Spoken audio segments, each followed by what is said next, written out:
YouTube channel पे आपका स्वागत है।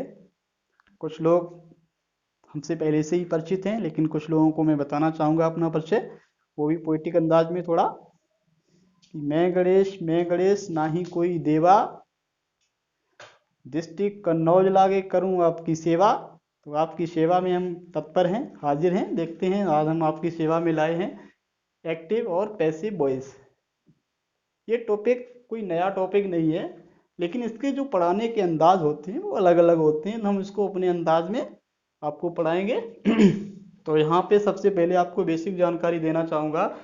यहाँ पे देखें सब्जेक्ट ऑब्जेक्ट, यानी कि ये सारे जो है सब्जेक्टिव केस में हैं, और यहाँ पे देख रहे हैं कि ऑब्जेक्टिव केस में। आप देख रहे हैं आई का ऑब्जेक्ट मी होता है, बी का अश होता है, यू का यू ही होता है, दे का देम होता है, ही का हिम होता है, सी का हर होता है, और हु का हुम होता है। तो यहाँ पे अगर हम लोग देखें तो ये आपको थोड़ा दिमाग में रखना पड़ेगा कि जो हु और हुम है इनमें बीच में क्या संबंध है। यानी कि हु आपका सब्जेक्ट है, जो हुम है वो ऑब्जेक्ट है। अब हम आज आपको थोड़ा ही पढ़ाएंगे, इसके बाद में अगर आपको अच्छा लगता है तो आप बताना, तो इसके बाद में हम आपको जो सारी स्टेप्स हैं वो 1 बाय 1 पढ़ाएंगे।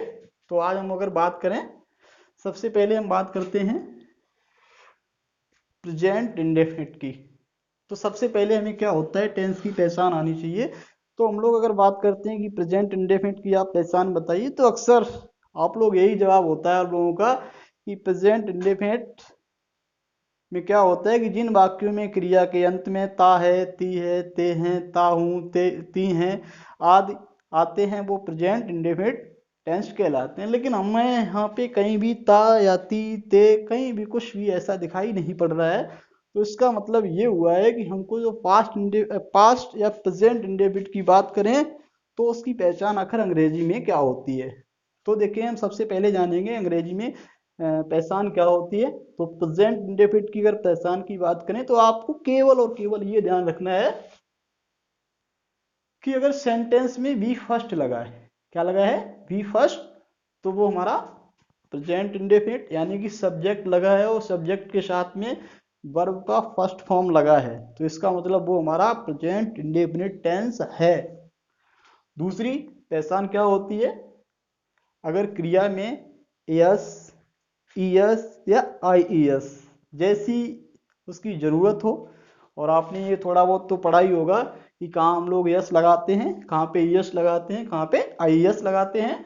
तो यस आपको पता ही है, जो हमारी वर्ब के अंत में अगर कॉन्सोनेंट है कोई तो यस लगा देते हैं, अगर वोवेल है तो यस, और अगर बाई है और बाई से पहले कोई आपका व्यंजन है, कॉन्सोनेंट है, तो हम लोग बाई को हटाकर आई में कन्वर्ट कर देते हैं, फिर यस लगाते हैं। तो आपको थोड़ी बहुत ये जानकारी हो गई होगी कहाँ हम लोग यस, यस या आई एस लगाते हैं। तो प्रेजेंट इंडेफिनिट की अगर बात करें तो पहली पहचान ये बताई, वी फर्स्ट यूज होता है। दूसरी अगर बात करें तो क्रिया में यस, यस या आई एस देखने को मिलते हैं। अब हम बात, जैसा कि पता है आपको, हम पैसिव की कर रहे हैं, तो हम ये बता रहे हैं कि अगर बी फर्स्ट है तो हम पैसिव किससे बनाएंगे, इज़ से बनाएंगे।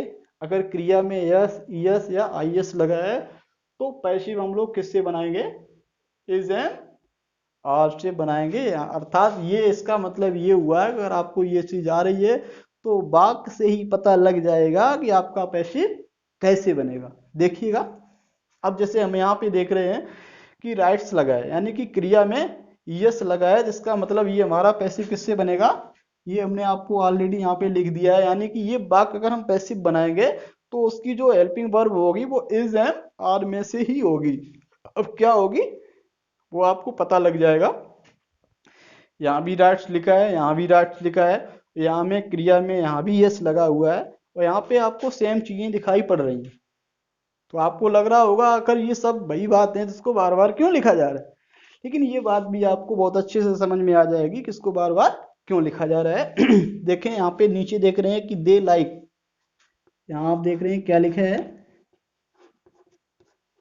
दे लाइक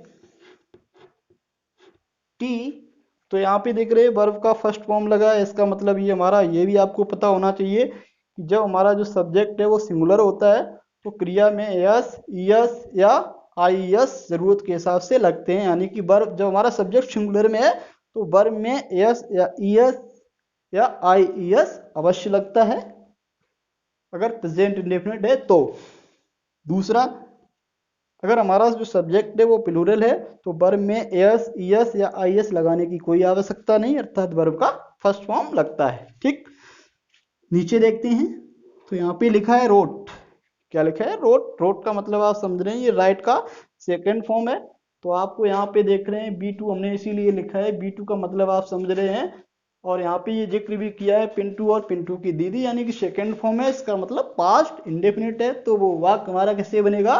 बाद या वर्ब से पैसिव बनेगा। अब देखिए ये कितने सरल है, इसको आप स्टेप बाय स्टेप समझिए तो आपको समझने में कोई दिक्कत नहीं होगी। देखिएगा तो यहाँ देखें, सबसे पहले ऑब्जेक्ट को उठाएंगे तो ये हमारा यहाँ कैपिटल हो जाएगा, ए लेटर। अब आप समझ गए ये हमारा एक वचन है, सिंगुलर है।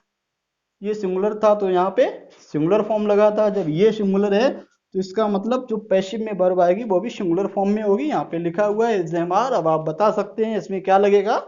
इज लग जाएगा क्योंकि ये हमारा सिंगुलर है। इज लगा देंगे और इसका हम लोग थर्ड फॉर्म कर देंगे इज रिटेन। अब हो जाने के बाद हम लाएंगे बाई, और बाई के बाद इसको हम वहां पे लिख देंगे। अब देखो खास बात ये है, यहाँ पे अगर फुल स्टॉप लगाए तो यहाँ भी आपका क्या लगेगा? Full stop. मतलब अगर एक्टिव की जो स्ट्रक्चर है तो पैसिव की भी वही स्ट्रक्चर होती है। देखिए अगला देखते हैं। यहाँ देखो टू लेटर्स लिखा है। टू लेटर्स का मतलब है जिससे हमारा ये ऑब्जेक्ट ही है। अब आपको हम जब पढ़ाएंगे तो आपको दिखाएंगे कि ऑब्जेक्ट कितने तरह के होते हैं, तरह तरह के ऑब्जेक्ट होते हैं, वो हम आपको दिखाएंगे। ये सारी चीजें जब आप समझ जाएंगे तो आपको लगेगा कि पैसिव में बिल्कुल भी डरने की आवश्यकता नहीं है। देखिए तो यहाँ टी बड़ा बना देंगे, टू लेटर्स। अब देखो यहाँ टू लिखा है तो लेटर्स यानी कि यस लगाना पड़ेगा। ठीक है, टू लेटर्स। अब देखो जब बहुवचन है हमें पता ही है, हमने इज़-एम-आर से बनेगा। कैसे जान लिया आपने? कि वर्ब में ईएस लगा हुआ है, इसका मतलब ये वाक्य हमारा इज़-एम-आर से ही वैसे बनेगा। अब जब हमारा यहाँ पे प्लूरल हो गया तो यहाँ आपका क्या हो जाएगा? आर, फिर यहाँ हो जाएगा रिटेन, फिर बाई। आप देखो बाई ही, ये टेबल हमने क्यों बनाई थी? अब इसका जो है यूज आ गया है। तो यहाँ देखें ही है तो ही का ऑब्जेक्ट क्या होता है? हिम होता है। तो यहाँ हो जाएगा बाई हिम। अब अगर कोई कह दे कि हिम ही क्यों हो जाता है या ऑब्जेक्टिव केस क्यों ही आता है, तो आपका यहाँ पे देख रहे हैं जो बाई है हमारा प्रीपोजिशन है, इसलिए प्रीपोजिशन के बाद आने वाला जो प्रोनाउन होता है वो हमारा ऑब्जेक्टिव केस में ही होता है। ठीक। नीचे देखें तो इसमें कुछ खास है, मतलब ये चीज तो आपको एक जैसी नजर आ रही है, यानी कि वर्ब में एस ईएस या आईएस लग रहा है, बट इधर चीजें बदल रही हैं। इसका मतलब जब आप सारी चीजें समझ जाओगे तभी ये कॉन्सेप्ट आपकी क्लियर होगी। तो मी है यहाँ पे, जब इधर आएगा तो यहाँ पे देख रहे हैं हमारा मी, ये रहा मी। तो मी जब इधर आ रहा है तो आपका यहाँ पे आई नजर आ रहा है, तो सीधी सी बात है यहाँ पे आपका क्या हो जाएगा? आई। अब आपको ये बात बताने की तो जरूरत है नहीं, आई थिंक। आई के साथ क्या लगता है इनमें से? आई के साथ आपका एम लगता है, तो यहाँ क्या हो जाएगा? I am. और यहाँ वर्ब का कोई भी फॉर्म हो, आपको पता है कि वर्ब का थर्ड फॉर्म यानी कि पास्ट पार्टिसिपल फॉर्म कर देते हैं। I am called by. आप देखो सी, फिर यहाँ देखेंगे यहाँ आएंगे सी, सी का ऑब्जेक्ट हर, तो यहाँ हो जाएगा बाई हर। अब देखो यहाँ पे हम देख रहे हैं फुल स्टॉप लगाए तो यहाँ भी हम क्या कर देंगे? अब देखो यहाँ पे I am called by her in the party, in the party. अब देखो हमने इसको यहाँ पे ऐसा लिख दिया, इसको ऐसा भी लिख सकते थे, I am called in the party by her, लेकिन हमने यहाँ पे क्या कर दिया? बाई हर पहले लगा दिया, इन द पार्टी बाद में लगा दिया। ऐसा हमने क्यों कर दिया? ऐसा इसलिए कर दिया है, बाई ये भी हमारा प्रीपोजिशन है और इन ये भी हमारा प्रीपोजिशन है, इसलिए आप इसका क्रम बदल भी दें तो भी कोई दिक्कत नहीं है। इसलिए आप इसको दो तरह से लिख सकते हैं, I am called in the party by her, last में आप ले जा सकते हैं, फुल स्टॉप लग जाएगा। आप देखते हैं इस वाक्य को, टी है तो टी आपका यहाँ आ जाएगा, टी बड़ा बन जाएगा, टी एक वचन है तो यहाँ क्या हो जाएगा, टी इज लाइक का थर्ड फॉर्म क्या हो जाएगा, लाइक्ड बाई।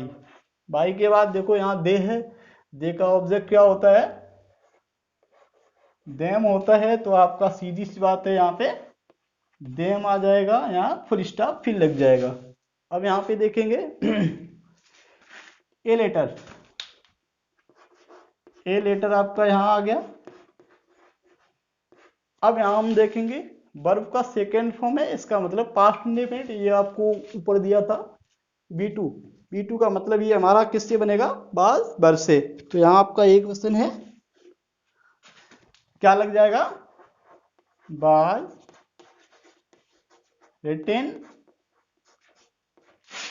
बाई लैंसो। ये आपका इस तरह से क्लियर होता है। फिर एक बार मैं समरी आपको दे रहा हूं। कुल मिला के इतना पढ़ने के बाद में आपको समझ में आ गया होगा कि जब वाक्य में हमें कहीं भी वर्ब का फर्स्ट फॉर्म या वर्ब में एस या ईएस या आईएस लगा हो तो वो प्रेजेंट इंडेफिनिट होते हैं। ऐसे वाक्यों को हम लोग इज एम आर से बनाते हैं। और जब B2 यानी कि वर्ब का सेकेंड फॉर्म होता है तो हम लोग पैसिव बनाते समय बाज या बर के साथ वर्ब का थर्ड फॉर्म यूज करते हैं। तो ये बात पूरी आपको शायद समझ में आ गई होगी। ये बहुत छोटी स्टेप है, अगर आपको ये विधिवत समझ में आ गई है तो आप कमेंट करिए, और दूसरी जो इसमें समझने लायक और चीज़ें हैं वो आपको बारी बारी से बताई जाएंगी। तो आप बताइए वीडियो कैसा लगा है, और अगर आप इससे अगली वाली स्टेप पढ़ना चाहते हैं तो कमेंट बॉक्स में कमेंट करें। धन्यवाद।